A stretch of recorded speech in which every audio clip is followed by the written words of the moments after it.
दोस्तों, एक बार की बात है, तथागत गौतम बुद्ध के एक शिष्य ने पूछा कि कर्म क्या है। यह सुन गौतम बुद्ध मुस्कराए और उन्होंने जवाब दिया, कर्म को समझाने के लिए मैं तुम्हें एक कहानी सुनाता हूँ। इस कहानी को सुनने के बाद तुम सभी यह समझ जाओगे कि कर्म क्या है।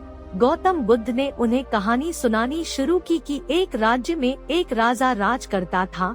एक बार वह अपने मंत्री के साथ देश का भ्रमण करने निकला। भ्रमण करते करते राजा और मंत्री एक बाजार में पहुँचे। उस बाजार में राजा का ध्यान एक दुकानदार के ऊपर गया। उस दुकानदार को देखते ही राजा के मन में न जाने क्यों यह विचार आया कि मैं इस दुकानदार को कल फांसी की सजा दे दूंगा। यह बात राजा ने अपने मंत्री को बताई। मंत्री कुछ बोले कि उससे पहले ही राजा उस दुकानदार की दुकान के सामने से आगे निकल चुके थे और दूसरी बातें करने लगे। मंत्री बहुत ही चिंतित हो गया। वह बात समझ नहीं पा रहा था कि आखिर दुकानदार की गलती क्या है। दुकानदार से बिना कुछ बात किए, बिना कुछ सोचे समझे, बिना राज ऐसा फैसला लेने के बारे में क्यों सोच रहे हैं। राजा और मंत्री भ्रमण करने के बाद राजमहल वापस चले गए, लेकिन मंत्री को रात भर नींद। सुबह जागने के बाद मंत्री एक साधारण प्रजा का रूप अगर उस दुकानदार के पास गया और उस दुकानदार से पूछा, तुम क्या बेचते हो? दुकानदार ने जवाब दिया, मैं चंदन की लकड़ियाँ बेचता हूँ। फिर मंत्री ने आसपास के लोगों से दुकानदार के बारे में पूछना शुरू किया। सबने जवाब दिया कि दुकानदार किसी से बोलता नहीं, हमेशा दुखी रहता है। मंत्री को बात समझ में आ गई। मंत्री फिर वापस दुकानदार के पास गया और अंदाज से पूछा, तुम दुखी क्यों रहते हो? दुकानदार ने बताया, दुखी इसीलिए रहता हूँ क्योंकि मेरी दुकान पर चंदन की लकड़ियाँ हैं। लोग बोलते हैं बहुत ही सुंदर है, बहुत ही अच्छी महक है, लेकिन कोई खरीदता नहीं है, इसलिए मैं बहुत दुखी रहता हूँ। मंत्री को भी दुकानदार की बात सुनकर दुख हुआ। उसने सोचा कि आखिर कोई भी दुकानदार दुखी क्यों न हो अगर उसके दुकान का कोई भी सामान खरीदा न जाए, जबकि सामान में कोई कमी ना। मंत्री सोचने लगा कि यह दुकानदार इतना दुखी रहता है, परंतु राजा इस दुकानदार को फांसी पर लटकाना चाहते हैं। राजा के मन में आए हुए विचार का उत्तर अभी तक मंत्री को नहीं मिला था। मंत्री ने फिर दुकानदार से पूछा, भाई तब तुम क्या करोगे अगर तुम्हारी दुकान की सारी चंदन की लकड़ियाँ ऐसी ही रखी रह जाएगी तो? दुकानदार ने गुस्से के भाव में बोला, मैं जानता हूँ कि मेरी चंदन की लकड़ियाँ ऐसे ही रखी रह जाएगी, इन्हें कोई नहीं खरीदेगा। इसीलिए तो मैं सोचता हूँ कि हमारे देश का राजा जल्दी से जल्दी मर जाए। अगर वह जल्दी से मर जाता है तो मैं उस राज दरबार में उस राजा के दाह संस्कार के लिए अपनी चंदन की लकड़ी देता, जिससे मुझे कुछ पैसे भी मिल जाएंगे और इस बाजार के अलावा बाकी के लोगों को भी मेरी चंदन की लकड़ियों के बारे में पता चल जाएगा। तब फिर शायद कुछ लोग मेरी दुकान से की लकड़ियाँ खरीदने जरूर आएंगे।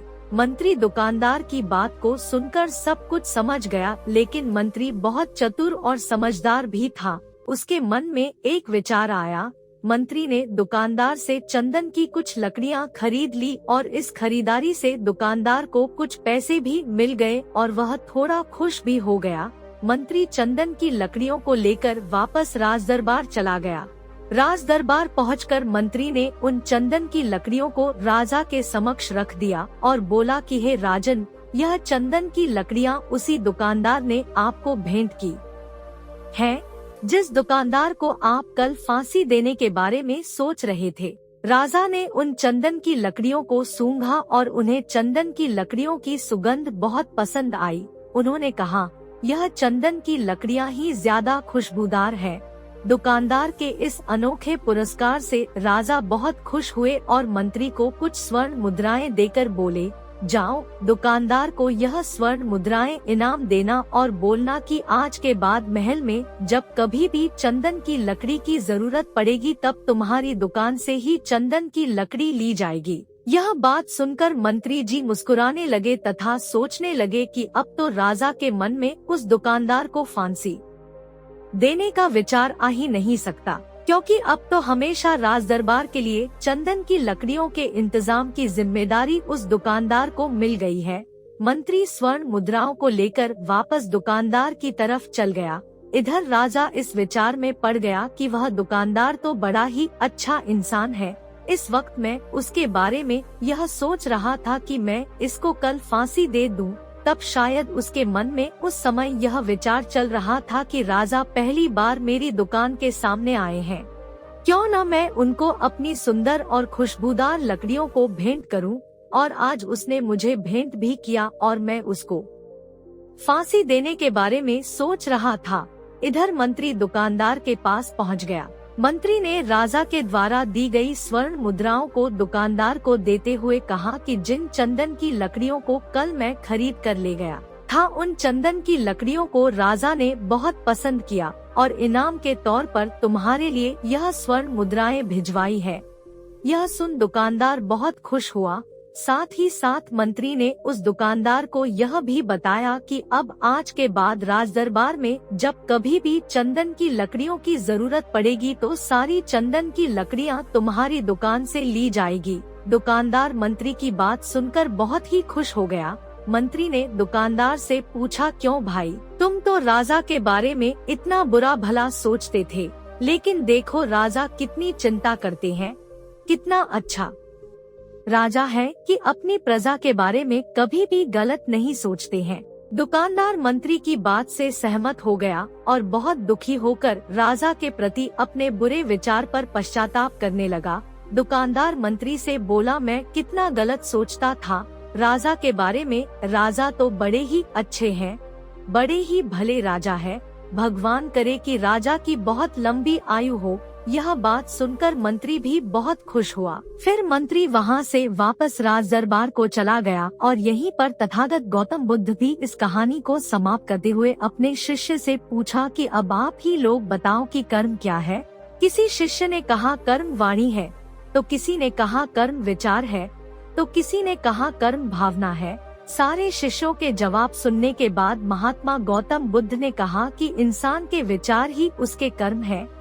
हमारे विचार जैसे रहेंगे हम वैसे ही कर्म करेंगे और उन्हीं विचारों के द्वारा किए हुए कर्म हमारे सुख और दुख के लिए उत्तरदायी होते हैं। अर्थात अगर हमारे विचार ही गलत है तो हमारे द्वारा किए हुए कर्म कभी गलत होंगे और उनका परिणाम भी गलत ही निकलेगा, जिसके परिणाम स्वरूप हम दुखी रहेंगे। अगर हमारे विचार सही रहेंगे तो हम सही कर्म करेंगे, सही कर्म करेंगे तो फिर सही फल मिलेगा, जिससे हमारे जीवन में सुख आता है। अतः मनुष्य को अच्छे कर्म करने चाहिए, जिससे वह स्मृति प्राप्त कर सके, खुशी प्राप्त कर सके, दूसरों को खुशी प्रदान कर सके। नमो बुद्धाय।